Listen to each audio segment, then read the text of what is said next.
இன்றைய எண்ணங்களின் தொகுப்பு ஆனைமங்கலம் செப்பேட்டை பற்றியது. பிரதமர் மோடி ஆனைமங்கலம் செப்பேட்டை இந்தியாவிற்கு கொண்டு வருகிறார். அது ஒரு புதையல் அல்ல, அது மத சகிப்புத்தன்மை மற்றும் சர்வதேச உறவுகளின் ஒரு மாபெரும் சின்னமாகும். அது எப்படி?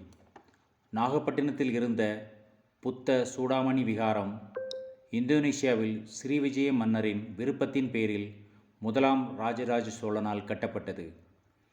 பக்திமிக்க சைவரான முதலாம் ராஜராஜன் சூடாமணி விகாரத்தின் பராமரிப்பிற்காக ஆனைமங்கலம் கிராமத்தின் நில வருவாயை அன்பளிப்பாக வழங்கினார். அதன் சாட்சியே இந்த செப்பேடு. சர்வதேச உறவுகளும் மத சகிப்புத்தன்மையும் இந்தியாவில் நெடுங்காலமாக இருந்து வருகின்றன.